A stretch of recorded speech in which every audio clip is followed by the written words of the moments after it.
गांव की एक सुखद सुबह थी जब मोटा बिल्ला अपने साम्राज्य में बागड़ता हुआ घूम रहा था। उसका मोटा शरीर और आलसी स्वभाव यह बताता था कि उसे केवल खाने और सोने का काम पसंद है।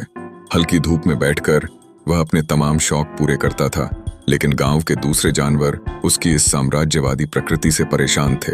वहीं पास में एक छोटी सी प्यारी बिल्ली क्यूटू थी, जो हर बार मोटे बिल्ले की हरकतों को चुपचाप देखती थी।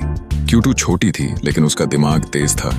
उसने देखा कि मोटा बिल्ला हमेशा दूसरों से खाना छीनता रहता है। उसकी यह नीति न केवल अन्य जानवरों के लिए कष्टकारी थी, बल्कि गांव के दोस्ताना माहौल को भी बिगाड़ रही थी।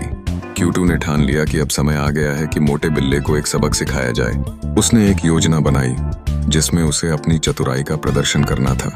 अगले दिन क्यूटू ने मोटे बिल्ले को आकर्षित करने के लिए दूध की कटोरी में थोड़ा नींबू मिलाया। वह मुस्कुराते हुए मोटे बिल्ले के पास गई और कहा, बिल्ला भैया, आपके लिए स्पेशल दूध है। मोटा बिल्ला बिना सोचे समझे दूध की कटोरी पर झपट पड़ा। उसे खुशी खुशी दूध पीने में कोई सच्चाई नहीं दिखाई दी, लेकिन जैसे ही उसने दूध पिया, उसका मुंह खराब हो गया और उसकी आंखों में आंसू आ गए। गांव के सभी जानवरों ने उसे हंसते हुए देखा। वे सब मोटे बिल्ले की शर्मिंदगी को देखकर खुश थे। इसके साथ ही मोटा बिल्ला समझ गया कि दूसरों का खाना छीनना कितना गलत था। इससे उसे सच्ची दोस्ती और ईमानदारी के महत्व का एहसास हुआ।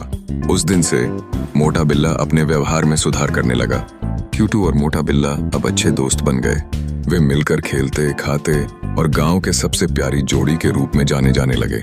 इस घटना ने मोटे बिल्ले को एक नई दिशा दी और उसने सीखा कि आकार या वजन का महत्व नहीं है, बल्कि बुद्धिमत्ता और सद्भावना सबसे बड़ी होती है। इस प्रकार गांव में प्रेम और दोस्ती की एक नई कहानी लिखी गई।